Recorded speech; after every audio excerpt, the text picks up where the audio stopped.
Hola a todos, yo soy el doctor Esteban Daniel Mendoza, estoy como coordinador de este segundo módulo de la cátedra de clínica quirúrgica, donde vamos a ver todas las patologías más frecuentes del hígado, vías biliares y páncreas. Hoy vamos a dar la clase sobre litiasis vesicular. Esta es una de las enfermedades que más frecuentemente tiene que tratar el cirujano general y es una gran cantidad de pacientes que acuden normalmente a la consulta con nosotros. Entonces tenemos que saber muy bien sobre todo lo que implica el diagnóstico, el manejo y el tratamiento de esta patología. Para poder entender muy bien las patologías que implican a la vesícula biliar y a las vías biliares, es muy importante tener por lo menos algunos conocimientos básicos de anatomía.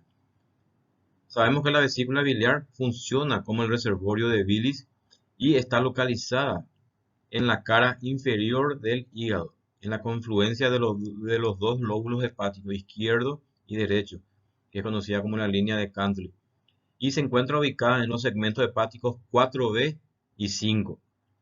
Es muy importante también tener en cuenta en esta región lo que se llama el triángulo de Calot, que es esto, que está formado por el borde inferior del hígado, por el conducto hepático común y aquí por el conducto cístico, que sería la terminación de la vesícula. Este triángulo de Calot es muy importante porque dentro de este triángulo transcurre la arteria hepática que luego da también a la arteria cística, que es la que nutre a la vesícula. Este triángulo es muy importante para el cirujano que está operando porque es importante identificar todas las estructuras del mismo para no producir ningún tipo de lesión. Siguiendo con la anatomía de la vía biliar, es muy importante que ustedes puedan grabar esta imagen para que puedan comprender la mayoría de las patologías que implican a la vesícula biliar y a las vías biliares, que vamos a estar dando en otra clase. Habíamos dicho que la vesícula biliar tiene la función justamente de almacenar la bilis que es producida en el hígado y que se libera después de cada comida para ayudar a la digestión a nivel del duodeno.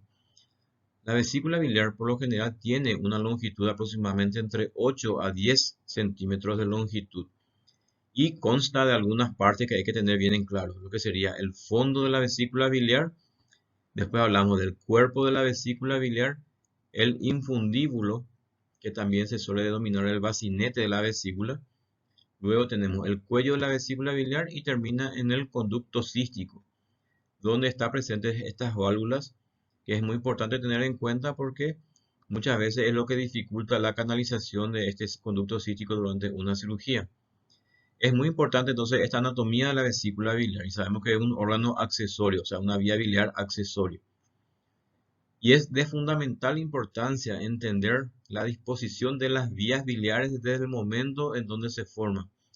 Sabemos que la bilis se produce en el hígado y una vez que se produce todo se libera en los conductos biliares intrahepáticos. Estas vías biliares intrahepáticas después desembocan en lo que serían las vías biliares extrahepáticas a nivel del conducto hepático izquierdo y el conducto hepático derecho, que estos confluyen entre sí y forman lo que se llama el conducto hepático común. Este conducto hepático común después recibe al conducto cístico que viene de la vesícula biliar y ahí recién se forma lo que se llama el colédoco. Es muy importante tener en cuenta todas las porciones del colédoco porque después vamos a estar hablando de las diferentes patologías que pueden afectar a la misma y como les dije, tiene una explicación anatómica. La primera porción del colédoco, una vez que se forma, es lo que se llama la porción supraduodenal, que acá vemos en este corte como el duodeno está seccionado y aquí se puede ver esta porción supraduodenal del colédoco, que es bastante pequeña también. Después del colédoco pasa la segunda porción por detrás del duodeno, que sería la porción retroduodenal. La tercera porción del colédoco es la porción infraduodenal donde atraviesa la cabeza del páncreas. Es también conocida como la porción intrapancreática del colédoco. Y es importante tener en cuenta que atraviesa la cabeza del páncreas, porque después vamos a ver que eso tiene también su implicancia en las patologías, sobre todo en el cáncer de páncreas. Y la cuarta porción del duodeno, donde termina a nivel de la ampolla de Vater, es la porción intraduodenal o intramural.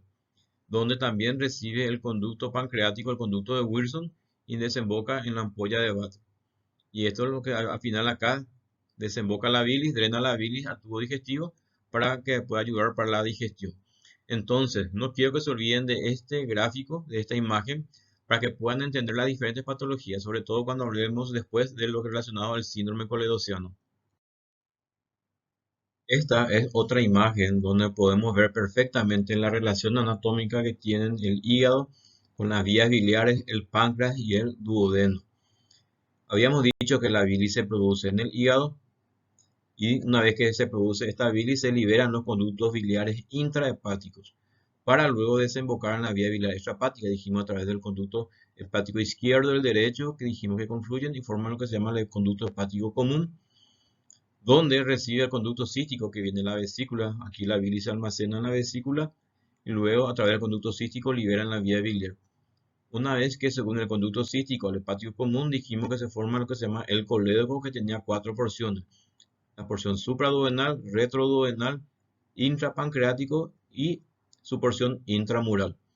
Acá vemos también el páncreas, la relación anatómica que tiene con todo esto. Vemos el conducto principal del páncreas, que es el conducto de Wilson, y su desembocadura a nivel de la ampolla de Vater, a nivel del esfínter de Oddi. Y vemos también la relación con el duodeno. Entonces, ¿dónde drena toda esta vía biliar y el conducto de Wilson? A nivel de la segunda porción duodenal. Esto es muy importante, como les digo, tener en cuenta cuando hablemos sobre todo de las diversas patologías que pueden afectar tanto acá a la ampolla, a la cabeza del páncreas, las vías biliares en sí. Entonces, para que se pueda comprender bien, quiero que graben nuevamente esta imagen. Entonces, resumiendo sobre la anatomía de la vesícula biliar, podemos decir que tiene una longitud aproximadamente entre 7 a 10 centímetros, tiene un ancho aproximado que va de 2,5 a 3 centímetros. Las paredes de la vesícula normalmente tienen un espesor entre 2 a 3 milímetros. Tiene también un volumen de 30 ml. Esta es la capacidad que tiene la vesícula biliar de almacenar la bilis. Pero ese volumen puede variar dependiendo de que si el paciente está en un ayuno prolongado o si ya comió un alimento, porque sabemos que la vesícula cuando está en ayunas se suele distender porque suele almacenar una gran cantidad de bilis que luego será liberado durante la digestión. Entonces puede llegar a tener de repente un volumen entre 200 a 300 ml. Dijimos que tienen las áreas que son el fondo, el cuerpo, el infundíbulo o bacinete y el cuello de la vesícula biliar. Ya habíamos mencionado también el conducto cístico, que donde están presentes las válvulas espiraladas de Heister y tiene una longitud aproximadamente entre 0,5 a 4 centímetros. Es muy importante también tener en cuenta la fisiología de la vesícula biliar, porque sabemos que hay sustancias que actúan sobre la motilidad de la vesícula, dependiendo lógicamente de que si el paciente ingirió o no algún tipo de alimento o si está en ayunas. Y estas sustancias que actúan sobre la contracción de la vesícula, principalmente tenemos la colecistoquinina, la motilina, la secretina, las prostaglandinas, la sustancia P y la encefalina. Estos son los que predisponen o estimulan la contracción de la vesícula biliar. Y lo que produce la relajación de la vesícula biliar tenemos principalmente al péptido inhibidor vasoactivo, tenemos la somatostatina y la neuroepinefrina. Dependiendo de en qué situación se encuentre, si está en ayunas o durante la digestión, entonces se produce la liberación de estas sustancias. Eso hay que tener muy en cuenta para poder entender también después por qué se van produciendo las diferentes patologías. Entonces, para que ocurra el llenado o el vaciado de la bilis de la vesícula biliar, hay que tener en cuenta que todo está relacionado a la diferencia o al gradiente de presión. El llenado vesicular normalmente ocurre cuando la presión intravesicular es menor que la del colédoco. Esto hace entonces que la bilis, por una diferencia de presión, entre a la vesícula y se almacene ahí. Entonces, la presión intravesicular en ayuna es de 5 milímetros de mercurio aproximadamente. La presión del colédoco es de 10 milímetros de mercurio y el esfínter de Oddi 200 milímetros de mercurio. Esta diferencia en presiones hace de que la bilis entonces vaya y refuya la vesícula y se almacene ahí. Esto lógicamente cuando el paciente ingiere algún tipo de alimentos cambia. Entonces aumenta la presión dentro de la vesícula biliar disminuye más la presión del colédoco y se relaja el esfínter de Oddi.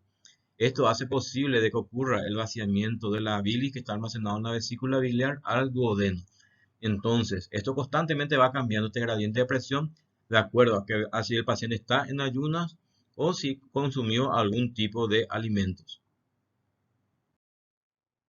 Entonces, podemos decir que la cinética de la vía biliar en ayunas estaría regulada fundamentalmente por la motilina, que produce contracciones vesiculares y el llenado vesicular permanente por diferencia de presión, así como habíamos explicado anteriormente.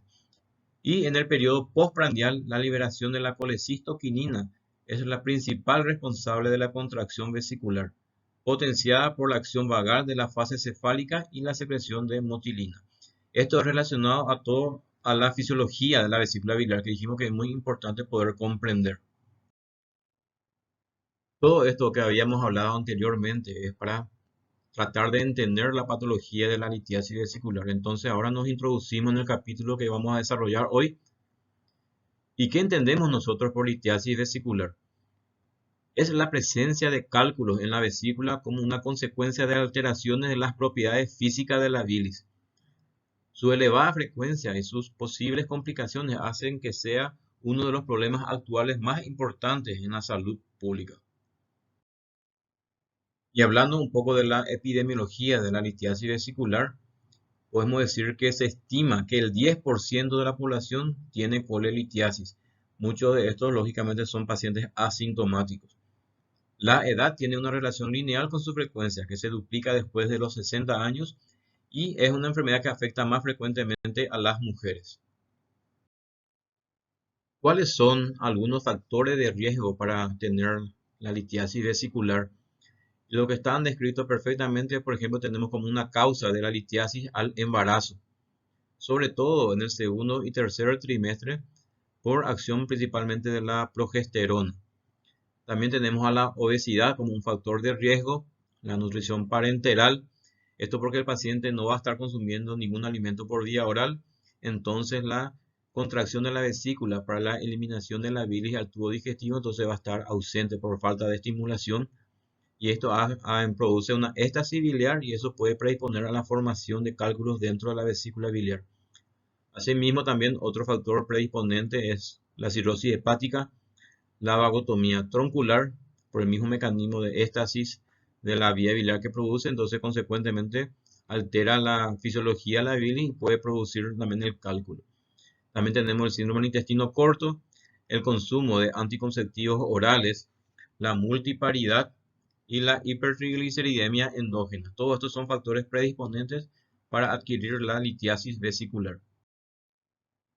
¿Cuáles son los tipos de cálculos que de repente podemos encontrar dentro de la vesícula biliar? Y principalmente tenemos tres. Las que son totalmente de colesterol, como en este caso vemos que se caracteriza por ser bien amarillentos y son frágiles estos cálculos que fácilmente uno puede triturar con el dedo o con la pinza. Y esto normalmente suele ser un 10% de los cálculos que solemos encontrar en la vesícula biliar.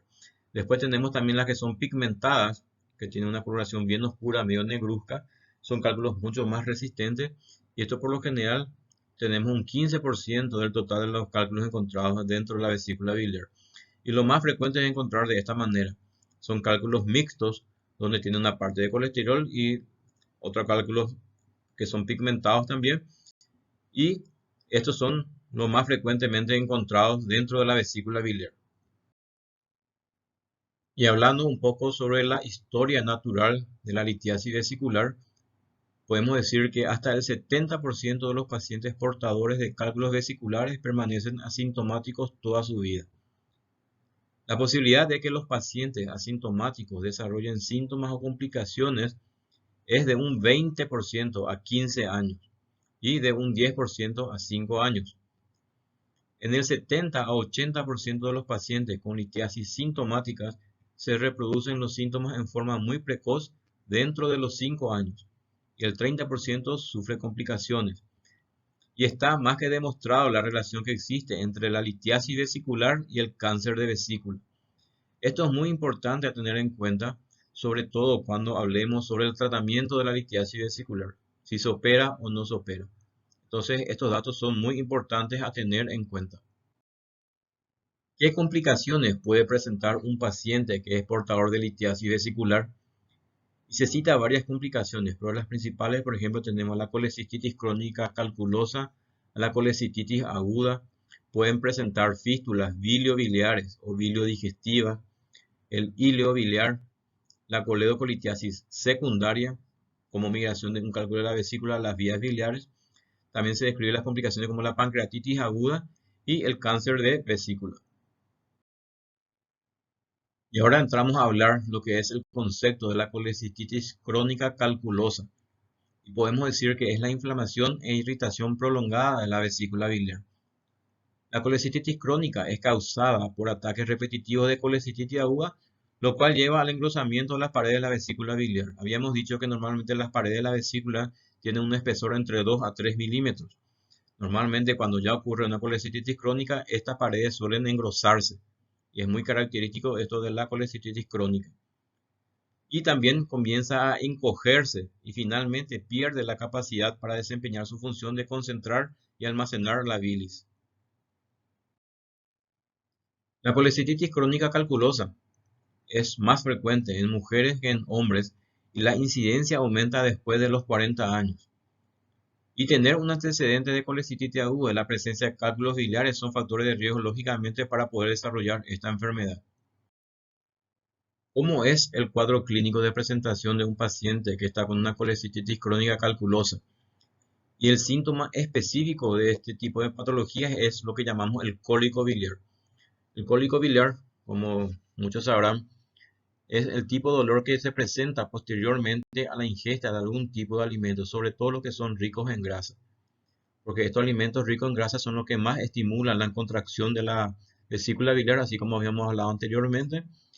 Y lógicamente, si es que hay un cálculo que está obstruyendo la salida de la bilis a la vía, a través del conducto cístico a la vía biliar, lógicamente esta contracción de la vesícula es lo que produce el dolor. Y es dolor tipo cólico, como saben, que se caracteriza porque tiene una meseta de dolor, aumenta de intensidad y luego va disminuyendo, pero sin ceder del todo, a diferencia del dolor por crisis que normalmente cede por completo. Entonces, este cólico biliar por lo general suele ser autolimitado, o sea, suele durar aproximadamente entre 1 a 2 horas y suele ser con la medicación. Y este cólico biliar, normalmente el dolor empieza en el epigastrio, irradia al hipocondrio derecho y a la región dorsal, la región escapular derecha. Entonces, ese tipo de dolor es muy característico del cuadro biliar, de un cólico biliar. Después también tenemos síntomas inespecíficos donde el paciente se queja, por ejemplo, de la dispepsia biliar, donde el paciente tiene una intolerancia a los alimentos colecitoquinéticos. Esto es muy importante preguntarle al paciente en el interrogatorio si normalmente tiene o no tiene intolerancia a las grasas, a la comida muy grasosa, porque esto nos puede indicar que pueda estar teniendo algún problema en la vesícula. Se queja de una digestión lenta, presenta una distensión abdominal que se presenta después del alimento postprandial, se puede quejar de cefalea, de flatulencias. Esos serían síntomas ya inespecíficos de la presencia de una colecistitis crónica calculosa. Pero acá lo principal es el cólico biliar, que es lo característico. ¿Y qué podríamos nosotros encontrar al realizar el examen físico en este paciente que está presentando un cólico biliar? Y básicamente lo que nosotros tenemos que buscar es lo que se llama el signo de Murphy. ¿Cómo se busca este signo? O sea, nosotros vemos al paciente, descubrimos bien la región abdominal y tratamos de identificar lo que sería el borde externo del músculo recto anterior del abdomen y su unión aquí con el reborde costal derecho.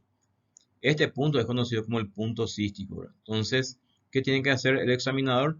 Tiene que colocar la mano bien profundo en esta zona a nivel punto cístico y pedirle al paciente que realice una inspiración profunda. Lógicamente, cuando el paciente realiza la inspiración profunda, esto hace que el diafragma descienda con el hígado y la vesícula, que está inflamada en este caso, entra en contacto con la mano del médico que está explorando y esto le desencadena dolor al paciente y un cese brusco de la inspiración. Esto es lo que es conocido como el signo de Murphy positivo. ¿Y cuáles serían los diagnósticos diferenciales principales de un paciente que está con una colecistitis crónica calculosa? Y básicamente tenemos a estos cuadros, la colecistitis aguda, la pancreatitis aguda biliar y la coledocolitiasis, que vamos a estar hablando de cada una de ellas y cómo suele ser la forma de presentación de esto para poder diferenciar de la colecistitis crónica. Entonces, cada uno se caracteriza por algún signo o síntoma presente en el examen físico. Ahora hablando de lo que sería la colecistitis aguda calculosa, podemos decir que es la inflamación de la pared de la vesícula biliar asociada con un cuadro clínico que se caracteriza sobre todo por dolor abdominal, hipersensibilidad a la palpación del cuadrante superior derecho del abdomen, fiebre y leucocitosis en el laboratorio. Y esta complicación se presenta en el 10 a 20% de los pacientes que son portadores de litiasis sintomática. ¿Cómo sería la fisiopatología para que se presente la colecistitis aguda calculosa? Normalmente esto está relacionado a la presencia de un cálculo, sobre todo de gran tamaño, que llega y se impacta en la salida de la vesícula biliar, acá a nivel del conducto cístico, que es lo que se llama la bolsa de Hartmann. Entonces este cálculo impactado dentro de la parte distal de la vesícula impide lógicamente que se drene el contenido de la vesícula a la vía biliar.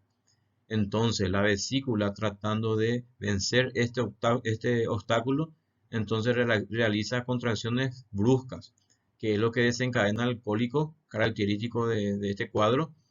Y si la obstrucción persiste, entonces ya ocurre un edema de la pared vesicular, ya se empiezan a engrosar las paredes que dijimos que tenían normalmente entre 2 a 3 milímetros. Aquí ya ocurre un mayor grosor, puede llegar a 1 centímetro, inclusive más, de espesor de la pared.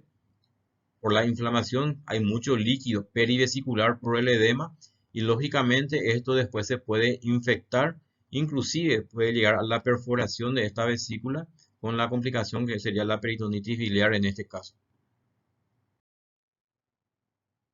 Entonces, siguiendo con la fisiopatogenia, la colecistitis aguda, los pacientes que son portadores de cálculos biliares, sobre todo lo de mediano a gran tamaño, esto reproduce una obstrucción del conducto cístico.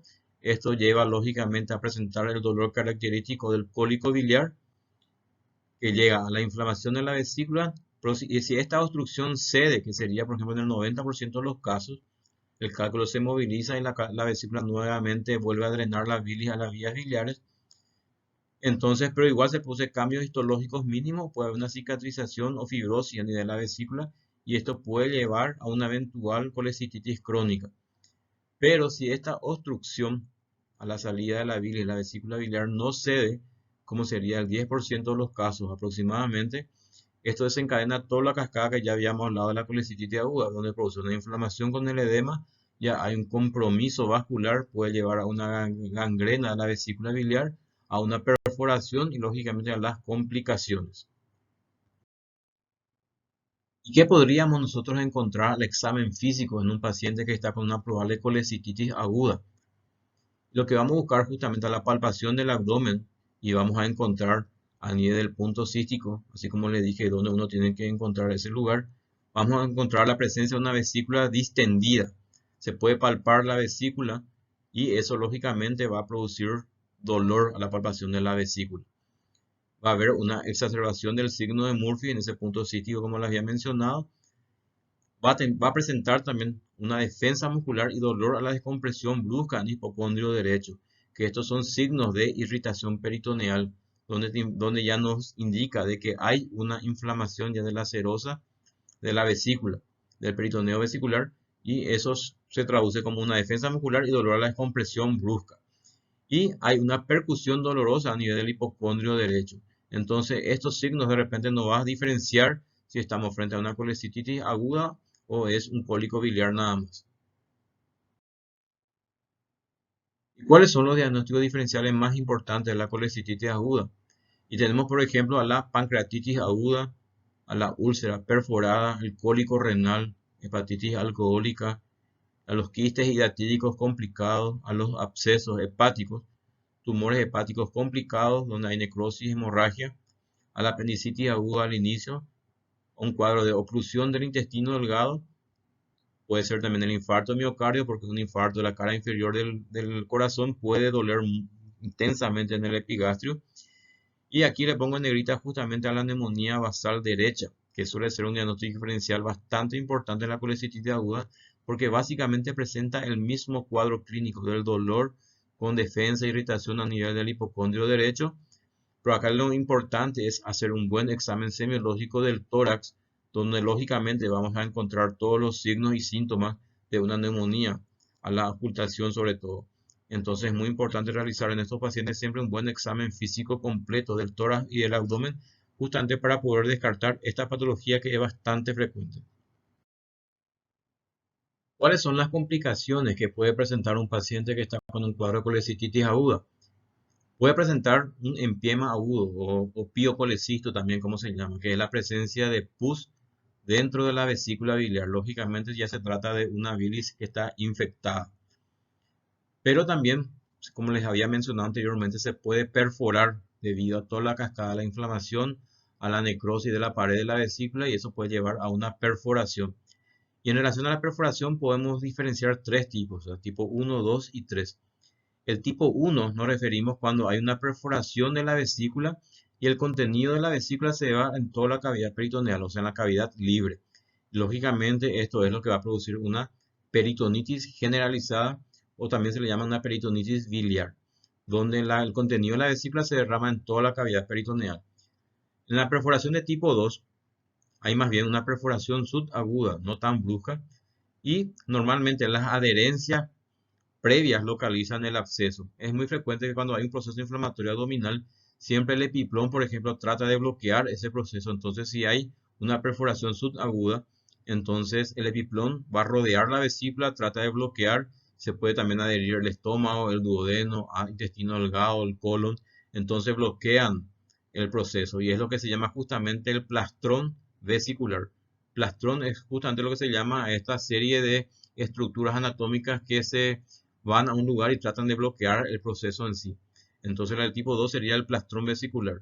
Y la de tipo 3 se habla de una perforación crónica con producción de una fístula entre la vesícula y otro órgano. Normalmente en la de tipo 3 a mí no me gusta tanto utilizar la palabra perforación porque eso parece algo más bien agudo, ¿verdad? Pero lo que hay que tener bien en claro es que se produce una fístula entre la vesícula que está inflamada y otro órgano. Ahí, por ejemplo, puede producirse el hilo biliar, que sería una fístula entre la vesícula y una parte del tubo digestivo, que normalmente suele ser el duodeno. Entonces, un cálculo de gran tamaño pasa al tubo digestivo y eso se puede traducir después como un hilo biliar. Eso sería una de las complicaciones, sería la complicación de tipo 3. Y siguiendo con el estudio de un paciente que es portador de litiasis vesicular, después de haberle hecho toda la historia clínica, la anamnesis, el examen físico, hacemos nuestra presunción diagnóstica. ¿Cómo la vamos a seguir estudiando? O sea, ¿qué métodos auxiliares de diagnóstico le vamos a pedir a este paciente con litiasis vesicular para tratar de llegar y determinar exactamente el problema? Y lógicamente siempre nos vamos de lo más simple a lo más complejo. Siempre empezamos primeramente con el laboratorio. Y dentro del laboratorio le podemos solicitar un hemograma. El hemograma sería muy importante, sobre todo si nosotros queremos descartar, por ejemplo, la presencia de una colecititis aguda. Si es solamente un cólico biliar, normalmente el hemograma no va a estar alterado. Pero si de repente estamos frente a un paciente con una colecititis aguda, lógicamente va a haber un proceso inflamatorio y eso se va a traducir en el hemograma con una leucocitosis con neutrofilia, si es bacteriana la infección.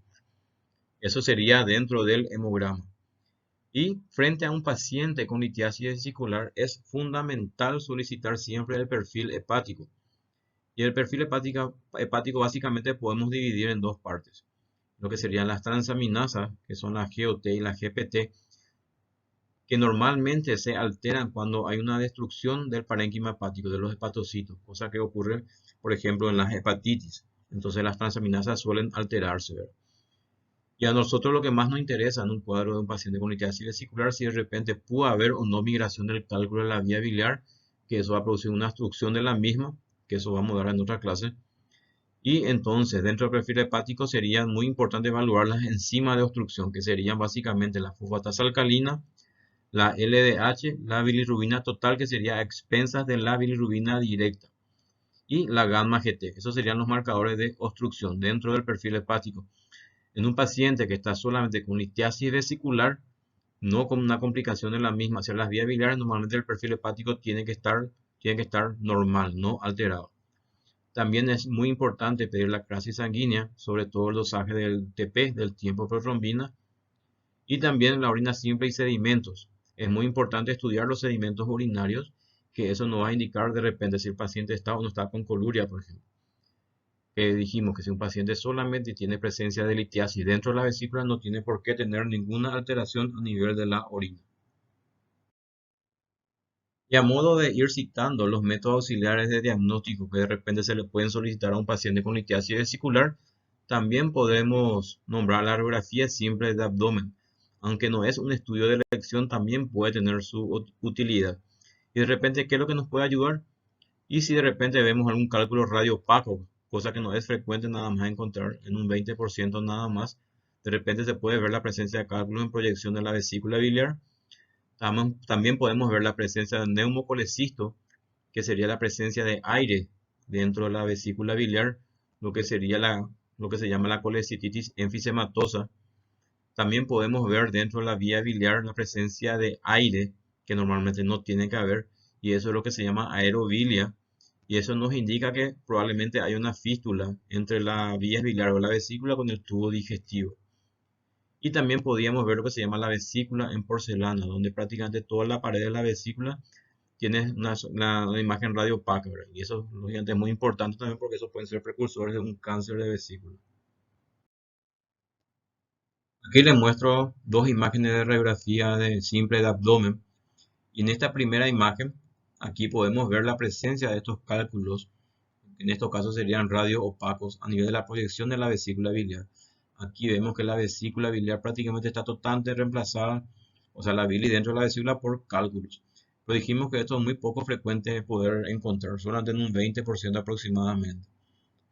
Y en esta otra radiografía de abdomen de pie, vemos acá, por ejemplo, proyección de la vesícula biliar, vemos cómo se tiñe la vesícula biliar, las paredes, que son imágenes radiolúcidas, o sea, que corresponde a aire.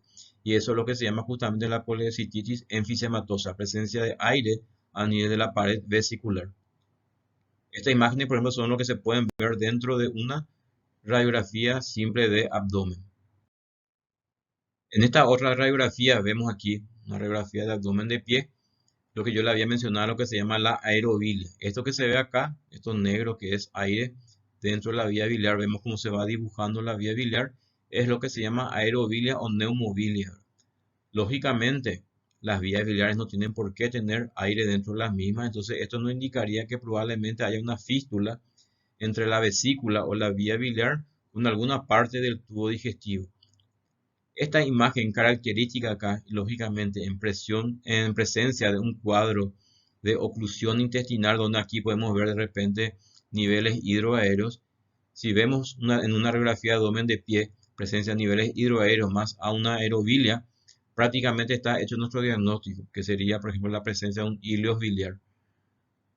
Eso es muy característico que se ve en la radiografía, ¿verdad? Entonces sería lógicamente un cálculo de gran tamaño que migró de la vía biliar a al tubo digestivo y produjo el cuadro oclusivo. Eso de repente si vemos una radiografía es muy característico. Y aquí en esta otra radiografía vemos, por ejemplo, lo que se llama la vesícula en porcelana. Esta es la imagen, prácticamente todito radio opaco se ve la vesícula. Y esto es muy importante encontrar porque eso realmente sabemos que es un precursor del cáncer de vesícula. Entonces, estas podrían ser imágenes que se podrían visualizar de repente en una radiografía simple de abdomen. Tendría también su utilidad. Y a modo de citarle nada más, otro método auxiliar de diagnóstico que se utilizaba muy frecuentemente, pero cada vez está más en desuso, es la colecistografía oral. Esto normalmente tiene una sensibilidad diagnóstica al 95% cuando se visualiza la vesícula, pero no siempre se puede visualizar. Puede haber una vesícula excluida cuando hay una obstrucción del conducto cístico, cuando hay una colecitis crónica, cuando el paciente vomita lo que ingirió, diarrea, presencia de ictericia. Y esto normalmente se solían pedir cuando la ecografía no es concluyente o cuando informa que es normal, pero el cuadro clínico es bien característico de una patología vesicular. Pero como les dije, cada vez está más en desuso este estudio.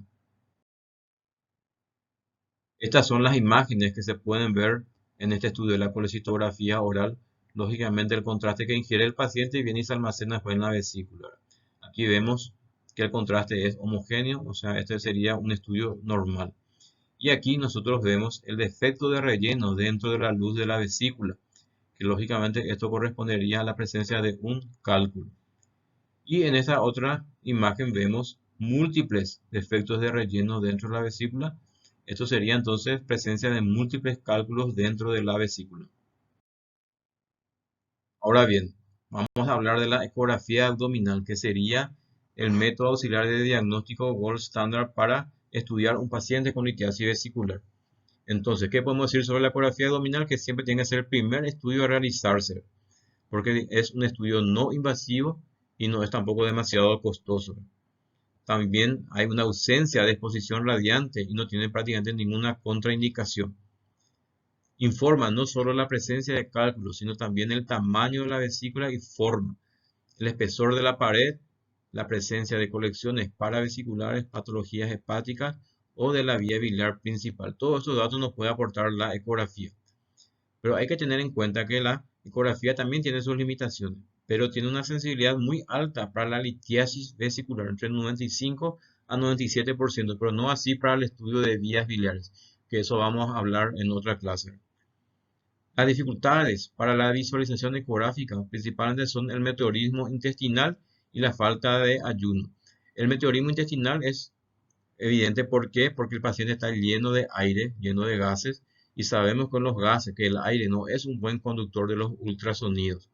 Y la falta de ayuno del paciente lógicamente se va a traducir en que la vesícula no va a estar distendida, que va a estar contraída y muchas veces no se puede ver con la ecografía. Entonces necesitamos que por lo menos tenga el paciente 6 a 8 horas de ayuno para que se pueda cargar la vesícula y se pueda visualizar perfectamente por ecografía.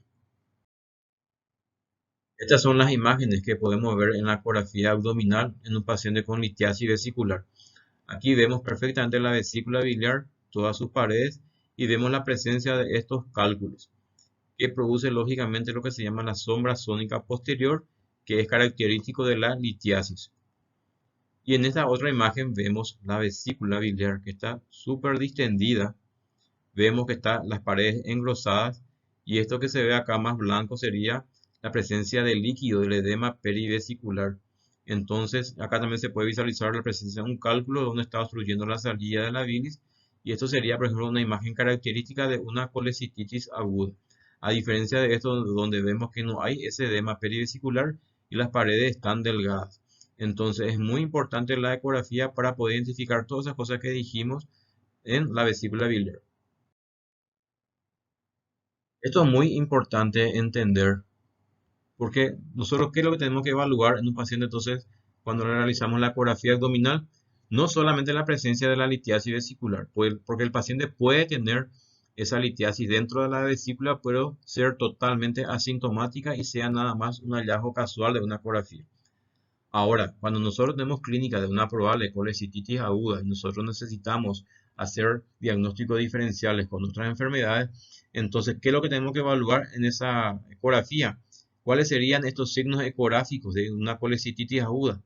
Entonces, uno de esos signos ecográficos sería el aumento del grosor parietal. Dijimos que normalmente el grosor de la vesícula, de la pared de la vesícula, es entre 2 a 3 milímetros. Cuando es mayor de 3 milímetros, cuando decimos que la pared de la vesícula está engrosada. Entonces, la pared engrosada sería un signo de colecititis aguda.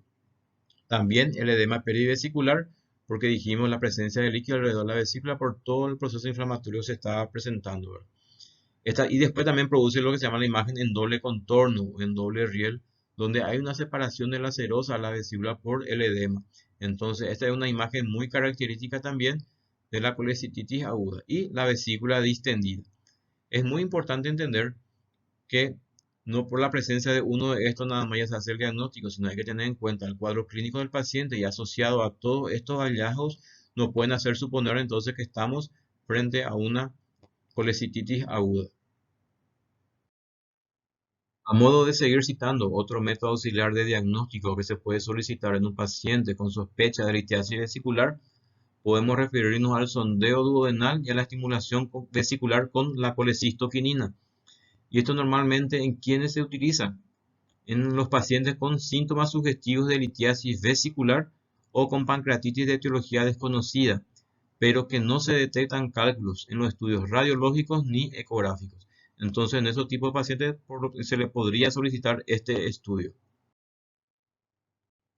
Este es un algoritmo para que podamos entender bien que un paciente portador de litiasis vesicular puede presentar varios escenarios a tener en cuenta. Entonces, si sabemos que el paciente es portador de litiasis vesicular, una de las opciones que puede ocurrir es que presente un cálculo donde se produce el impacto a nivel del conducto cístico, y si esa bilis no está infectada, lógicamente igual no va a poder drenar esa vesícula dentro de la vía biliar, y esa bilis va a ser reemplazada por agua prácticamente, y es lo que se llama el hidrocolecisto. Va a ser una vesícula súper distendida, pero la presencia de líquido claro, o sea, de agua prácticamente dentro de la vesícula. Es lo que se llama el hidrocolecisto. Si esa bilis se infecta, lógicamente va a producir el empiema vesicular, que después se puede perforar la vesícula, lo que va a llevar a una peritonitis, y la peritonitis lógicamente puede producir una sepsis del paciente, que produce un shock séptico y a la muerte del paciente. O puede ser que esta peritonitis, después de haber tratado, se transforme, o sea, se produzca un absceso subfrénico que lógicamente después igual puede producir una sepsis y a la muerte del paciente. Si el cálculo del conducto cístico no cede, no se moviliza, puede llevar a una colecistitis aguda, como ya habíamos hablado anteriormente, y esa colecistitis aguda puede producir una fístula, por ejemplo, enterocutánea, o una fístula colecisto entérica, y eso lleva un cálculo de gran tamaño al tubo digestivo, y eso es lo que traduce el cuadro clínico, por ejemplo, de un hilo biliar que produce lo que se llama la oclusión intestinal, justamente porque el cálculo migra de la vesícula al tubo digestivo, y eso produce una obstrucción a nivel de la luz del intestino y una subsecuente oclusión intestinal. Otra opción en un paciente que tiene litiasis vesicular, sobre todo cuando son litiasis de pequeño tamaño, microlitiasis o inclusive barro biliar, este cálculo de la vesícula puede migrar a la vía biliar al colédoco, y es lo que produce la litiasis coledociana secundaria. Porque vamos a hablar en otra clase también de la coledocolitiasis primaria, que son los que se forman directamente dentro de la vía biliar. Pero las que migran de la vesícula es lo que se llama litiasis coledociana secundaria. Esta litiasis coledociana o la coledocolitiasis lógicamente produce un síndrome ictérico obstructivo que puede llevar a una cirrosis biliar secundaria y a la insuficiencia hepática del paciente. Este síndrome ictérico obstructivo también puede producir una infección de la vía biliar y va a producir lo que se llama la colangitis aguda, que es una enfermedad bastante grave si es que se deja a libre evolución. Va a producir también una sepsis generalizada del paciente con un shock séptico y la muerte del paciente. O también esta colangitis aguda puede producir abscesos hepáticos múltiples, que va a llevar también a una sepsis generalizada del paciente y a la muerte. Esta litiasis vesicular puede producir obstrucción intermitente del conducto cístico y, como dijimos, como habíamos hablado, la colecitopatía crónica, entonces va a llevar a cólicos biliares a repetición, que se relacionan mucho entonces con la ingesta de alimentos, y prácticamente muchas veces dificulta la vida del paciente por la incapacidad que le produce el dolor cada vez que come, sobre todo comidas grasas. Y también está más que demostrado que los cálculos dentro de la vesícula biliar produce a largo plazo el cáncer de vesícula. La mayoría de los cánceres de vesícula que se encuentran en los pacientes están muy asociados a la presencia de una litiasis vesicular. Esto para que se den cuenta todas las cosas que pueden producirse en un paciente que está con el diagnóstico de litiasis vesicular. Entonces, por eso es muy importante analizar todas estas opciones para explicarle muy bien al paciente en el momento de tomar la decisión de que si se opera o no se opera, porque eso vamos a estar hablando también, porque hay muchos pacientes que deciden no operarse, pero tienen que ser también conscientes de todas las complicaciones que pueden producir este cuadro. Después que le expliqué todo lo que puede ocurrir en un paciente que es portador de litiasis vesicular, ahora la gran pregunta es, ¿qué hacemos con los pacientes que son asintomáticos? Esta es una gran pregunta que nos hacemos todos los cirujanos. ¿Qué debemos hacer frente a este tipo de pacientes? Y es hasta hoy día un motivo de discusión en varios congresos. Entonces, nosotros como médicos tenemos la obligación de explicarle al paciente todos los escenarios posibles y que el paciente decida la conducta a seguir. Entonces, tenemos que tener bien claro nosotros todas las complicaciones que pueden ocurrir para poder transmitirle eso al paciente. Lo que sí está bien protocolizado, vamos a decir, en los pacientes que son portadores de litiasis vesicular, pero que se encuentran asintomáticos, donde se decide realizar sí o sí la colecistectomía profiláctica, son sobre todo en los pacientes que son inmunosuprimidos y en los pacientes trasplantados o que se encuentran en lista de espera. Entonces, en estos pacientes sí se indica realizar la colecistectomía profiláctica. Ahora bien, cuando el paciente portador de litiasis vesicular se encuentra totalmente sintomático, tenemos que tratarle a este paciente. Tenemos que saber que tenemos un tratamiento quirúrgico y el tratamiento no quirúrgico. El tratamiento no quirúrgico está sobre todo indicado para aquellos pacientes que se niegan a la cirugía, porque lo ideal lógicamente es realizar la colecistectomía. En los pacientes que decidimos realizar el tratamiento quirúrgico de la litiasis vesicular, donde vamos a realizar la colecistectomía, lógicamente siempre hay que evaluar el estado general del paciente primeramente antes de someterle a la cirugía.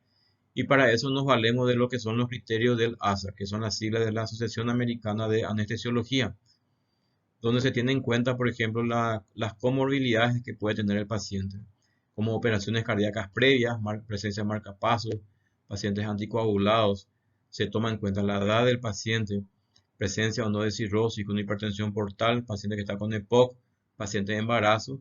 Bueno, todo esto se evalúa para tratar de llegar a unos criterios del ASA, que son criterios pronósticos, que nos pueden ayudar para ver una eventual posibilidad de complicación en el postoperatorio.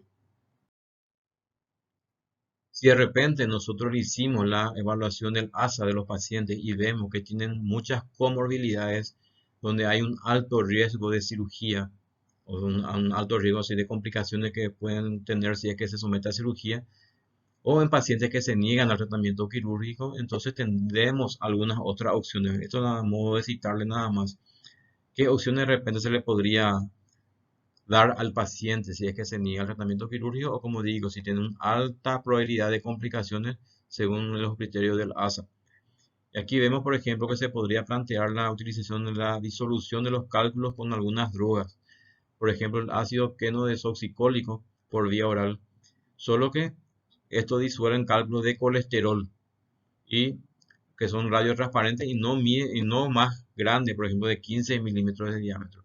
Esa es la limitación de estos cálculos, de este procedimiento. Pero, lógicamente, al producir la disolución de estos cálculos, esto puede migrar a la vía biliar y, lógicamente, desencadenar el cuadro clínico de una pancreatitis aguda. Esas son complicaciones que también pueden tener en relación a este tipo de tratamiento. Eso hay que explicarle bien también al paciente. No es lo mismo el tratamiento de una litiasis renal donde el paciente se disuelven los cálculos y eso después lógicamente elimina por la orina. Pero en este caso el paciente va a eliminar por la vía biliar y eso puede desencadenar una pancreatitis aguda. También se puede utilizar lo que se llama la litotripsia extracorpórea, solo vesícula funcionante y hasta 3 cálculos de 20 a 30 milímetros. O sea, estas son sus limitaciones también. También tenemos la opción de la disolución de los cálculos por contacto a través de un catéter percutáneo. Y también tenemos un tratamiento endoscópico que por una ERCP, por una colangiopancreatografía retrograda endoscópica, se pueden retirar inclusive los cálculos de la vesícula biliar a través de la canastilla de Dormia. Estos son tratamientos conservadores de la litiasis vesicular. Esto les cito nada más a modo de que ustedes puedan entender o puedan saber de que existen algunos otros tratamientos opcionales a la cirugía, pero que tienen sus riesgos también y hay que explicarle muy bien al paciente. Cuando decidimos ya con el paciente realizar el tratamiento quirúrgico de la litiasis vesicular, lógicamente debemos someterle a una colecistectomía. ¿Y cómo se puede hacer esta colecistectomía? Podemos saber por vía abierta o por vía laparoscópica. La colecistectomía abierta ya se realiza desde el año 1882 y se debe realizar a través de una incisión subcostal de Kocher. Es el nombre de la incisión de la laparotomía para acceder a la vesícula. Esta cirugía se puede hacer con anestesia regional o raquídea o anestesia general. Como toda cirugía necesita un ayuno de 6 a 8 horas y se puede realizar el antibiótico prequirúrgico, o sea, antibióticos profilácticos, como la cefazolina, 1 gramo, 2 horas antes de la cirugía. Y se puede también realizar la heparina bajo peso molecular si es que hay un riesgo elevado, por ejemplo, de alguna complicación tromboembólica. Esta es una imagen de una paciente que fue sometida a una colecistectomía abierta y aquí vemos esta herida operatoria, que sería la herida de Kocher, la incisión subcostal de Kocher. Aquí vemos que quedan con unos varios puntos. Entonces, esta es la forma de acceder por vía abierta a la vesícula. Ahora bien, la colecistectomía videolaparoscópica, lógicamente, sería el tratamiento gold standard hoy en día para realizar la colecistectomía. Lógicamente, las limitaciones de este procedimiento es que no contamos en todos los servicios quirúrgicos del país por el alto costo, ¿verdad? Pero en los grandes hospitales, en los grandes centros hospitalarios disponemos de esa torre de laparoscopía. Esta cirugía laparoscópica ya se comenzó a realizar desde el año 1987 y se utiliza por lo general 3 o 4 pequeñas incisiones, normalmente entre 1 centímetro o medio centímetro, o sea, 5 milímetros. Sí o sí se debe realizar anestesia general porque se necesita una buena relajación del paciente y sobre todo una buena asistencia respiratoria mecánica. Un ayuno de 6 a 8 horas como cualquier otra cirugía. También se puede realizar se debe realizar el antibiótico prequirúrgico que es profiláctico, la cefazolina 1 gramo 2 horas antes de la cirugía. Y también la aplicación de la heparina bajo peso molecular en caso que esté indicado. Esta imagen es para mostrarle en qué consiste la torre de laparoscopía. Este es lo que necesitamos nosotros para realizar la cirugía laparoscópica. Acá vemos el monitor, que sería la pantalla donde vamos a ver todo lo que estamos realizando dentro de la cavidad abdominal. Aquí vemos este aparato que sería la fuente de luz, donde se conecta una manguera a esto y es lo que va a producir la iluminación de todo el campo operatorio. Acá vemos el otro que sería la cámara que tiene el cable, y esta cámara se conecta a la óptica, que es la que ingresa dentro de la cavidad abdominal a través del trocar de 1 centímetro. Y aquí vemos este otro componente que sería el insuflador, porque sabemos que para poder realizar la colecistectomía laparoscópica nosotros necesitamos realizar en el paciente el neumoperitoneo. O sea, sí o sí debemos introducir gas dentro del abdomen, que en este caso sería el CO2. ¿Para qué es esto? Para poder realizar, la separación lógicamente de la pared abdominal de las asas intestinales. Pues en el caso de que no haya un hemoperitoneo, entonces no se va a poder diferenciar, o no vamos a tener un techo para poder trabajar entre la pared y las asas. Entonces el hemoperitoneo es fundamental. Y aquí vemos 3 números de este insuflador. Aquí el primer número normalmente marca la presión que a la que debe llegar el hemoperitoneo dentro del abdomen. Y normalmente el valor de esta presión dentro de la cavidad abdominal es de 12 milímetros de mercurio. Esa es la presión estandarizada, vamos a decir, a nivel mundial, porque con esa presión, lógicamente, se considera que no hay una presión importante sobre los grandes vasos y nos va a producir mayor trastorno circulatorio, o sea, del retorno venoso sobre todo, ¿verdad? Por compresión de la vena cava. Entonces se trabaja a una presión de 12 milímetros. Entonces, una vez que conectemos este insuflador al trocar del paciente, vamos a ver que esto va subiendo esta presión hasta alcanzar los 12 milímetros de mercurio, y esa es la presión óptima de trabajo. Después, el siguiente número que marca este insuflador es el flujo del CO2 que se va a través del trocar o de la aguja de Veres a medida que se va haciendo el neumoperitoneo. Entonces vemos el flujo a través de eso. Y el tercer número que se ve en este insuflador normalmente es la cantidad de CO2 que se va durante el procedimiento. Entonces, al finalizar la cirugía, podemos fijarnos en este número y podemos determinar la cantidad de CO2 que se utilizó durante la cirugía. Entonces, esto es la torre de laparoscopía. O sea, se dan cuenta que es bastante complejo y bastante costoso, lógicamente. Entonces, no está disponible en todos los lugares. Hablando ya un poco más de la técnica quirúrgica en un paciente que vamos a realizar la colecistectomía por vía laparoscópica, hay que saber que por lo menos existen 2 técnicas principales para realizar la colecistectomía, que es la técnica francesa y la técnica americana. ¿Cuál es la diferencia? Que en la técnica francesa, vemos acá, este sería el paciente el paciente se encuentra con las piernas abiertas y el cirujano se coloca entre las piernas del paciente. Y el ayudante, el que no va a estar haciendo la cámara, se coloca a la izquierda del paciente y aquí tenemos el monitor. Lógicamente el anestesiólogo siempre en la cabecera del paciente. Esta es la posición francesa. Y la técnica americana es la posición del paciente con las piernas cerradas. El cirujano se coloca a la izquierda del paciente y el ayudante a la derecha del paciente. En forma ideal tendría un monitor para el ayudante y otro monitor para el cirujano, ¿verdad? Esta sería la diferencia básica entre estas dos técnicas. La que más estamos acostumbrados en el servicio de KIPS, por lo menos la mayoría hacemos la técnica francesa, ¿verdad? Pero tienen que saber que las dos técnicas se pueden realizar.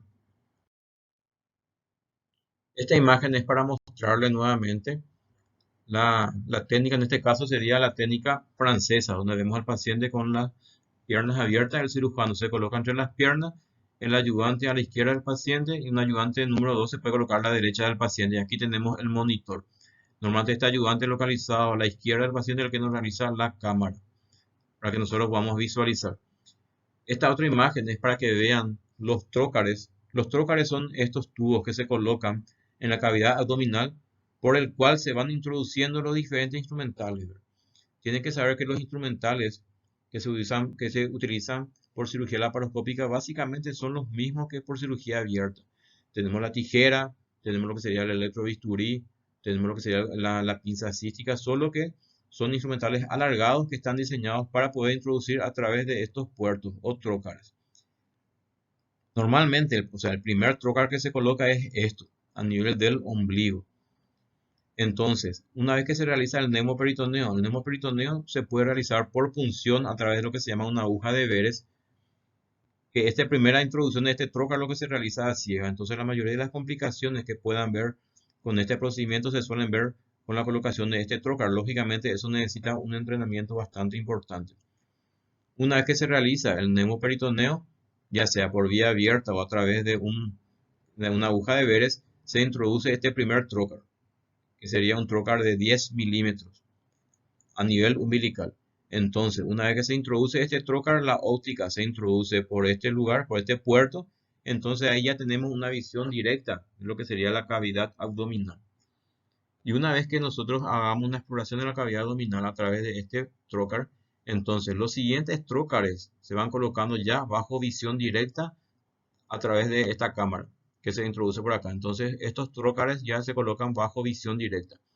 Normalmente, si es que vamos a operar una cirugía de la navesícula, se suele colocar un trócar a nivel del flanco izquierdo, que sería un trócar de 5 milímetros, a nivel del hipocondrio izquierdo, un trócar de 5 milímetros, y a nivel del epigastrio, un trócar de 10 milímetros. Entonces, con 4 trócares, por lo general, se suele trabajar. Pero de repente, si el paciente es bastante delgado y tiene una muy buena anatomía, inclusive se pueden utilizar solamente 3 trócares.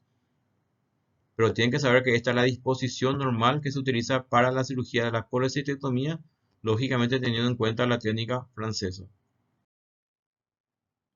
Y esto sería ya un esquema de lo que sería al realizar ya la cirugía laparoscópica, o sea, al realizar la colecistectomía. Entonces, aquí vemos que se introduce un instrumental y se pinza el fondo de la vesícula. Esto normalmente queda a cargo del segundo ayudante. Se tracciona la vesícula hacia arriba. El cirujano con su mano izquierda introduce otro instrumental por el trócar de 5 milímetros y agarra acá la vesícula a nivel del infundible, eso es lo que sería la bolsa de Harman.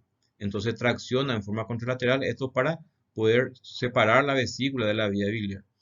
Y aquí está la importancia de lo que yo le había mencionado al inicio de la clase del triángulo de Carnot. El cirujano sí o sí tiene que identificar bien este triángulo. Aquí vemos que esto está totalmente cubierto por la serosa. O sea, tenemos todo lleno de grasa, tejido conjuntivo y todo eso. Y no se pueden visualizar todavía las estructuras anatómicas. Entonces uno tiene que comenzar con la disección del triángulo de Carnot. En esta imagen vemos ya cómo el cirujano ya incidió sobre ese tejido conectivo que está rodeando, que está cubriendo el triángulo de Carnot. Y aquí vemos ya que se logra identificar el conducto cístico. Entonces, lógicamente, el cirujano con su mano derecha que introduce por el trócar del epigastrio va disecando esto y va reparando, como se dice, el conducto cístico. Entonces, acá se logra identificar bastante bien. El siguiente paso, lógicamente, una vez que se identificó bien el conducto cístico, se introduce lo que se llama la clipadora a través del trocar de 10 milímetros que está en el epigastrio y se colocan estos clips metálicos, que son clips especiales que están ideados para esto, y se pinza este conducto cístico. Normalmente se coloca dos clips acá en la parte distal, que son eso lo que van a quedar en el paciente, y un clip por arriba para cerrar la luz del conducto cístico y evitar que la bilis se derrame en el campo operatorio. Acá en esta imagen, en este esquema, vemos cómo quedan estos dos clips a nivel distal, a nivel del conducto cístico, y eso es ya lo que queda en el paciente. Y aquí vemos cómo se disecó el triángulo de Carlot, que dijimos que componía, o sea, que transcurría por ahí la arteria cística. Por eso era muy importante identificar este triángulo, que vuelvo a repetir, estaba formado por el conducto cístico, el conducto hepático común y sería el borde inferior del hígado. Entonces aquí localizamos la arteria cística y eso se clipa también. Con esa clipadora se puede poner un clip normalmente y el de arriba la arteria se quema. Este es lo que se llama el hook, que es otro instrumental que sería lo equivalente al electrobisturí. Esto es un gancho, por eso su nombre es hook, que corta y coagula a la vez. Aquí vemos ya cómo queda el conducto cístico aquí abajo y la arteria cística ya clipado. Y aquí vemos cómo vamos levantando ya la vesícula biliar como para poder sacarle ya de su lecho vesicular. Una vez que disecamos bien el triángulo de Carlot y logramos identificar bien el conducto cístico y logramos clipar la arteria cística, como en este caso vemos cómo está clipado, ya esa es la parte crítica de la cirugía. Después lo que queda realizar es la extracción de la vesícula del lecho hepático. Entonces acá lo que vemos cómo se va desperitonizando la vesícula utilizando principalmente el hook. Eso que va cortando y quemando a la vez y se va extrayendo hasta sacar por completo la vesícula biliar. Y una vez que realizamos completamente la colecistectomía, ¿por dónde vamos a sacar la vesícula? Muchas veces esa es la pregunta que se hace la mayoría de los pacientes y no entienden cómo puede sacar una vesícula grande o un cálculo grande a través de unos orificios pequeños. Y esta extracción de la vesícula se puede realizar por ese trocar que está en el epigastrio o por el trocar a nivel umbilical. Esto ya va a depender del cirujano y de lo que está acostumbrado a realizar. Y una vez que se extrae la vesícula, normalmente eso se saca a nivel de la pared abdominal y luego se introduce una pinza, que sería la pinza de aro, que sería un instrumental de cirugía abierta, y se introduce dentro de la luz de la vesícula y se van extrayendo los cálculos dentro de la vesícula. Inclusive con esta pinza se pueden triturar si son cálculos grandes y se van sacando en pedazos. Una vez que se vacíe la vesícula de los cálculos, se aspira el contenido de bilis y lógicamente la vesícula se contrae completamente y sale fácilmente ya a través de esos trócares del epigastrio de la región umbilical. Eso es lo que muchas veces los pacientes no entienden cómo se puede sacar, entonces hay que explicarle muy bien el procedimiento. Lógicamente, una vez que ya hicimos toda la extracción de la vesícula, de los cálculos, entonces tenemos que hacer nuevamente un control de la salida de los demás trócares. Eso se hace bajo visión directa.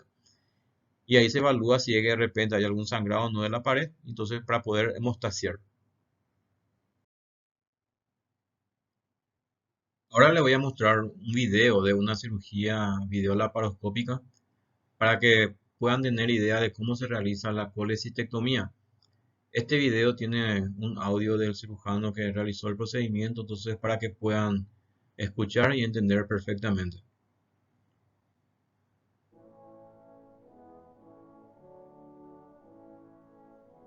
Comenzamos la intervención colocando un trócar subumbilical, un trócar epigástrico y dos trócares en el hipocondrio derecho por debajo del reborde costal.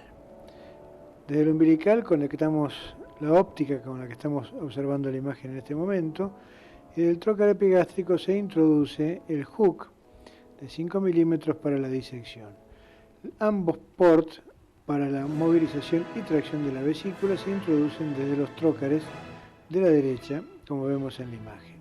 Comenzamos realizando un ojal en la serosa del mesovesicular próxima al borde hepático y desde allí descendemos hacia abajo abriendo la serosa siempre con el electrodo del hook observándolo por transparencia para seccionar solo la capa serosa y dejar el tejido adiposo subyacente, como vemos en la imagen, para la movilización y disección posterior para la exposición de las estructuras del pedículo vesicular.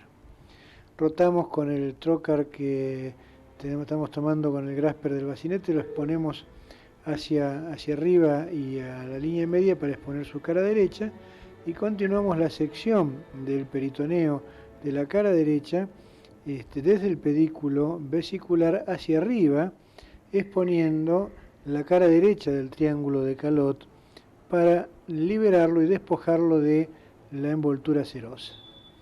Una vez hecho este tiempo, volvemos otra vez a la cara izquierda. Allí vamos a ver las dos estructuras que se vislumbran entre el tejido adiposo que las envuelve, que con una pinza de disección comenzamos a separar.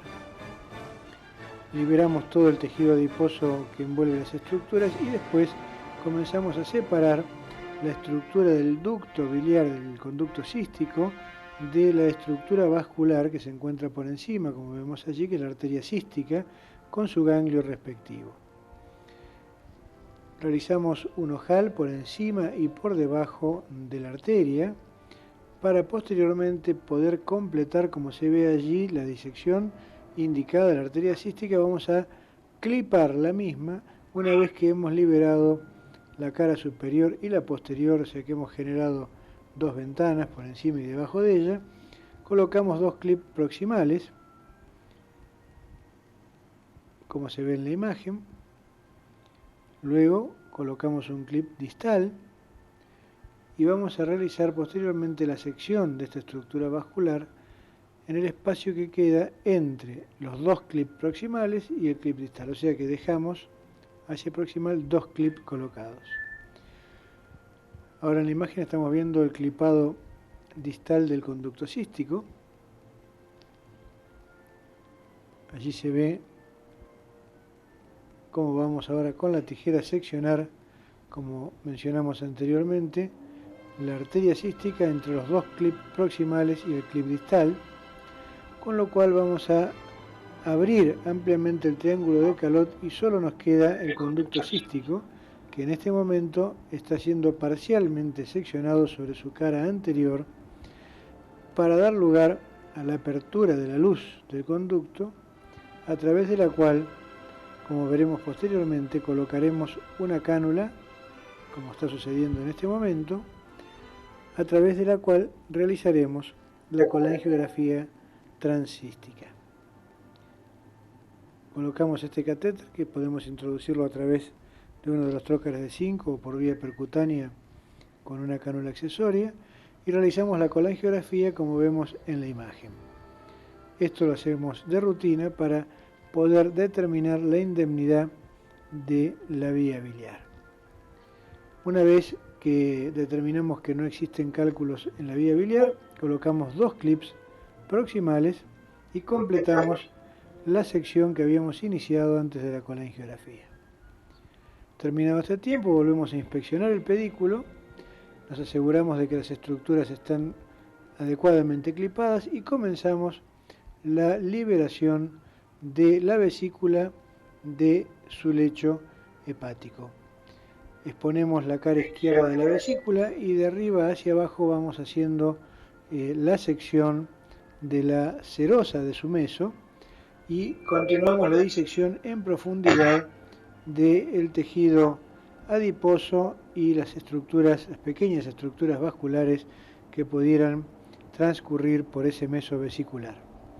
Una vez que nos alejamos del pedículo, procedemos a realizar una tracción del bacinete hacia arriba, hacia el cenit, exponiendo la cara inferior de la vesícula y después, empujándola hacia la línea media, exponemos la cara derecha de la misma y, como vemos en la imagen, continuamos la sección de la serosa vesicular hacia la base de la vesícula, hacia el fondo, de uno y otro lado de la vesícula, a la derecha y a la izquierda. Aquí vemos nuevamente del lado izquierdo, venimos descendiendo para exponer el remanente de meso vesicular que vamos a ir seccionándolo a medida que lo vamos pediculizando con el hook. Esta maniobra, si la realizamos en el plano adecuado, como vemos en la imagen, debe ser prácticamente exangüe. Cuando agotamos la cara ventral, volvemos nuevamente a lateralizar la vesícula y otra vez desde el fondo hacia abajo, desde su cara izquierda, comenzamos a pediculizar nuevamente toda la superficie que se encuentra adherida de la vesícula al lecho hepático. Volvemos a repetir una y otra vez esta maniobra a medida que procedemos a liberar la vesícula del lecho hepático ascendiendo por la cara hepática de la vesícula hasta llegar al fondo propiamente dicho. Allí nos encontramos a nivel del fondo y antes de concluir la sección completa del meso volvemos a inspeccionar el pedículo comprobando que este se encuentra adecuadamente clipado y que no hay ni bilirragia ni hemorragia a nivel del mismo. Realizado esto, tomamos la vesícula del bacinete, la introducimos dentro del trocar de 10 milímetros y la extirpamos a través del orificio de dicho trocar. Concluida esta maniobra, vamos a colocar, sacando por contrabertura uno de los grasper, introducimos una cánula K9 justamente para colocar un drenaje subhepático que va a salir por contrabertura para tener un control en las primeras 12 horas del posoperatorio, con lo cual queda concluida la intervención.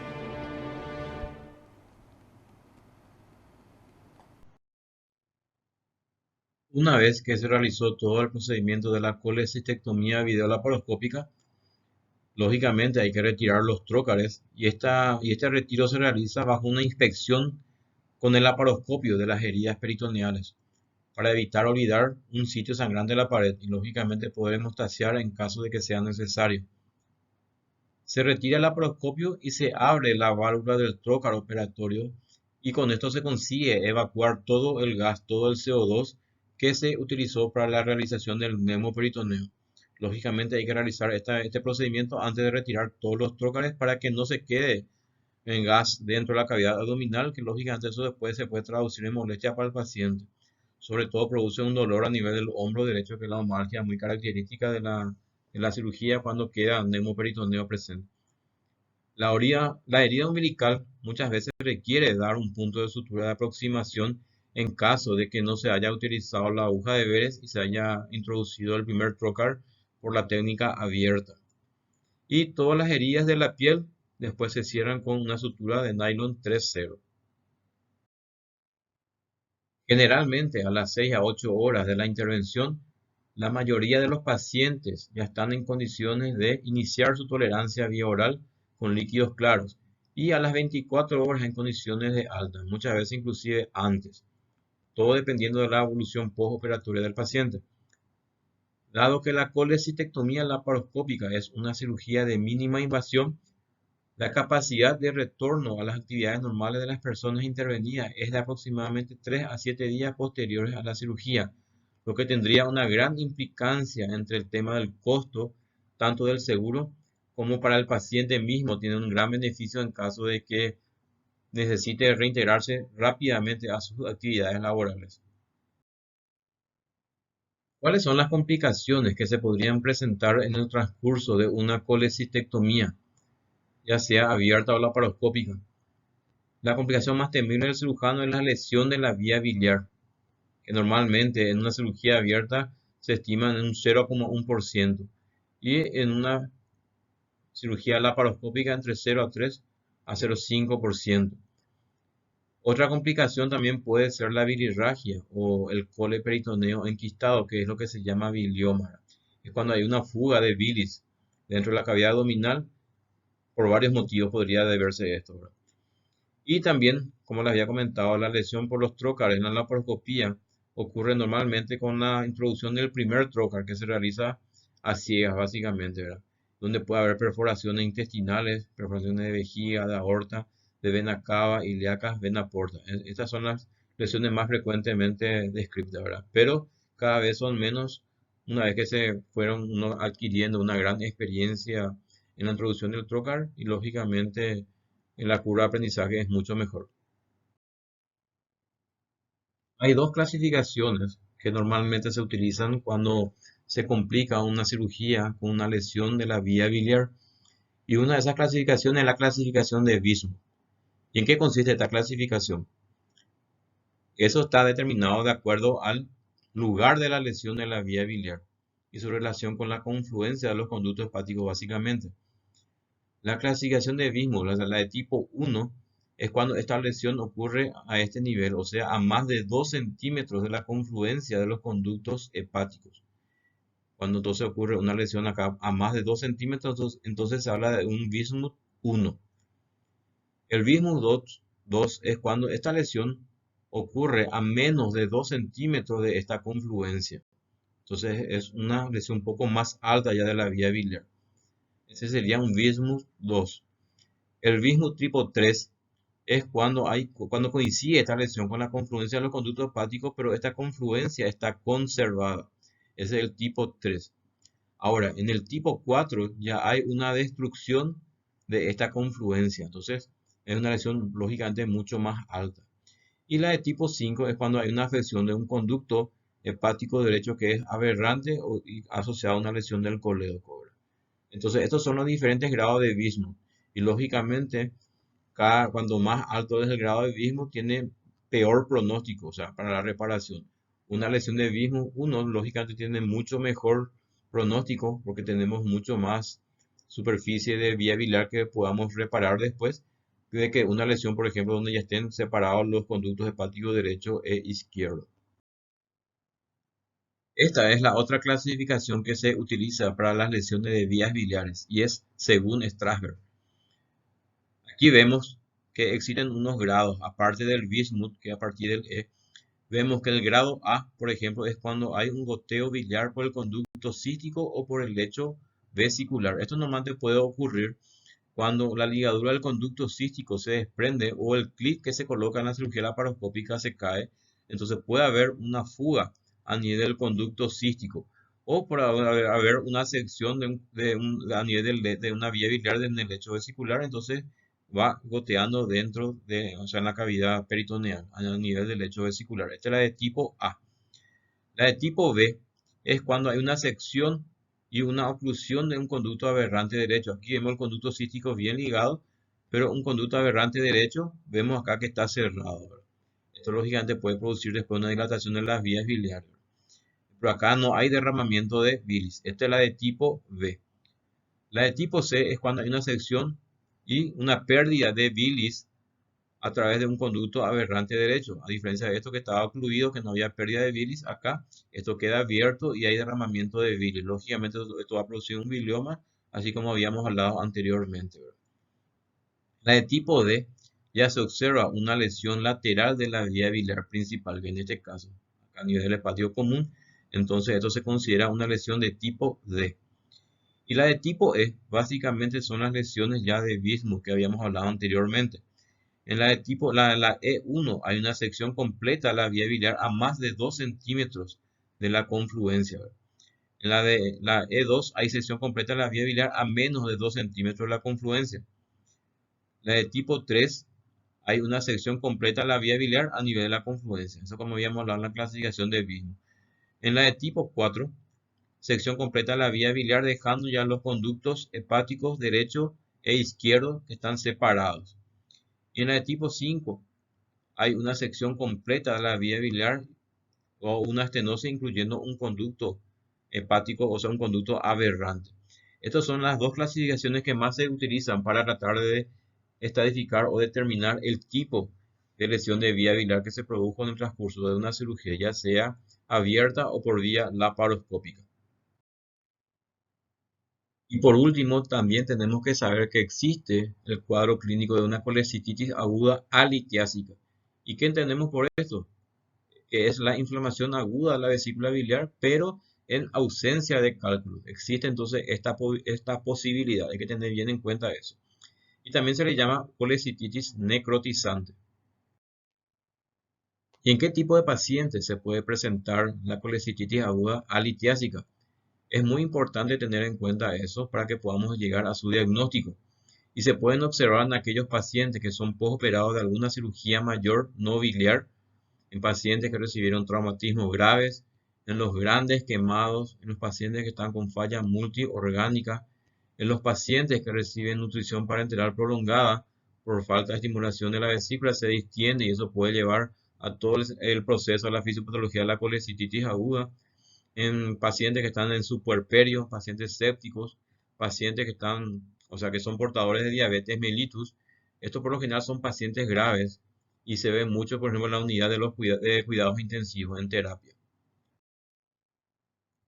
Entonces, ¿cómo le tratamos a estos pacientes que están con una colecititis aguda alitiásica?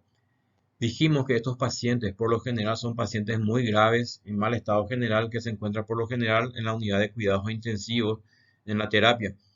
Entonces hay que evaluar bien el procedimiento a realizar y se evalúa lo que sería el riesgo-beneficio. Dijimos que estos pacientes son graves, entonces no están en condiciones de realizarse una cirugía, ya sea abierta o laparoscópica, que para realizar la colecistectomía.